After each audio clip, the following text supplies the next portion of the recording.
अस्सलाम वालेकुम friends, welcome back to top smarties drama serial Kaffara. Salar जो कि पहुंच गया बाहर, मगर उधर जाकर भी सिर्फ और सिर्फ सितारा ही उसके हवासों पर सवार है। इसीलिए तो जुनैद को इतनी रात को कॉल कर दी और कहा कि सितारा का ख्याल रखो, देखो उसकी ज़िंदगी में कोई मुश्किल तो नहीं आ रही, कोई उसको तंग तो नहीं कर रहा, उसका पता करके मुझे बताओ। जिस पर जुनैद का कहना था कि तुम तो कभी किसी की खबर नहीं रखते, खैर है तुम्हें उधर रहकर भी सितारा की याद आ रही है। तो सालार का कहना था कि मेरी वजह से उसकी ज़िंदगी बर्बाद हुई, उसकी ज़िंदगी ख़राब करने का मैं ज़िम्मेदार हूँ, इसीलिए मैं चाहता हूँ कि उसकी ज़िंदगी में अब कोई मुश्किल ना आए, मैं हर मुश्किल को सॉल्व कर दूँ। सबा को आइडिया हो रहा है कि उसका भाई किस हद तक पसंद करना शुरू हो गया है सितारा को। आइडिया तो जुनैद को भी बहुत पहले हो गया था और अब तो सालार को भी मालूम हो चुका है, मगर अभी वो इस बात को सबके सामने ला नहीं रहा, यह खुद से ही छुपा रहा है इस बात को।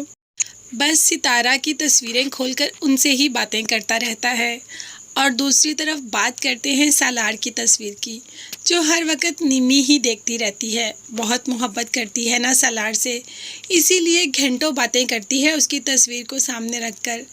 आज तो भाभी ने देख लिया, जो कि जानती भी हैं बट कभी बात नहीं की।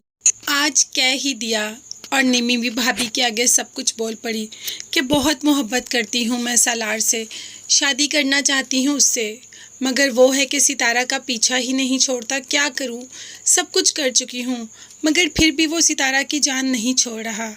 जिस पर भाभी का कहना था कि तुम सितारा को अपने घर की बहू क्यों बनाना चाहती हो, मतलब तुम अपनी भाभी क्यों बनाना चाहती हो उसको, इसीलिए कि वो सालार की जान छोड़ दे। तो भाभी ने मशवरा दिया, इससे ऐसा तो नहीं होगा, इससे तो वो अगर सालार इस घर में आना जाना होगा तो वो सालार के और करीब आएगी और सालार उसको कभी भी नहीं भूल पाएगा।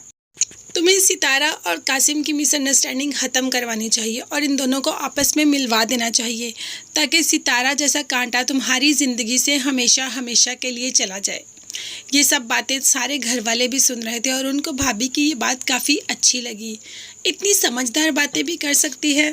तो अब निम्मी ने ठान लिया कि वो सितारा की दोबारा से दोस्ती करवाएगी कासिम से, और कासिम और सितारा को एक दूसरे से बात करवा के उनकी गलतफहमी दूर हो जाएगी। फिर सालार और सितारा कभी भी एक दूसरे के साथ नहीं होंगे, क्योंकि सितारा तो कासिम के साथ शादी करवा के दुबई चली जाएगी और मैं यहाँ पे अकेली होंगी। मैं आराम से सालार से शादी करूँगी, क्योंकि सालार के पास कोई और ऑप्शन भी नहीं होगी। वैसे निमी की ये बात समझ नहीं आती कि सालार के पास कोई और ऑप्शन नहीं होगी, जितनी ऑप्शन सालार के पास है निमी तो कभी सोच भी नहीं सकती। मगर यहाँ पर आज लास्ट डेट है सितारा के यूनिवर्सिटी की फ़ीस सबमिट करवाने का, और ताई ने मना कर दिया क्योंकि घर में बहुत मेहमान आ रहे हैं। सलमान भी वहाँ पर मौजूद था तो फॉर्म छीन लिया, जिस पर सितारा को सलमान की इस हरकत पे तो बहुत गुस्सा आता है। उसे तो काफ़ी खरी खरी सुना देती है और कहती है कि मुझे मेहमानों से कोई गर्ज ही नहीं, मुझे अपना फॉर्म फिल करवाना है और जाना है। इसीलिए सितारा यूनिवर्सिटी चली जाती है। यूनिवर्सिटी जाकर सितारा सोचती तो है सालार के बारे में, और वहाँ पर सालार भी सितारा की तस्वीरें सामने रखकर देखता है। तो फ्रेंड्स, इनके दरमियान ये थोड़ी सी दूरी का अरसा है और इस दूरी में इन दोनों को ही रियलाइज़ होगा ये दोनों आपस में एक दूसरे से कितनी मोहब्बत करते हैं, और जैसे ही सालार वापस आएगा तो ये दूरियां हमेशा के लिए ख़त्म हो जाएंगी। मगर तब तक मेरे चैनल को ज़रूर सब्सक्राइब कीजिएगा, अपना बहुत ज़्यादा ख्याल रखिएगा और मुझे भी अपनी कीमती दुआओं में याद रखिएगा, और साथ ही बेल आइकन का नोटिफिकेशन है उसको ज़रूर प्रेस कर दें ताकि मेरी हर नई आने वाली वीडियो आप तक बआसानी पहुंच सके। अपना बहुत ज़्यादा ख्याल रखिएगा। नेक्स्ट वीडियोस तक के लिए अल्लाह हाफिज़, bye bye and take care.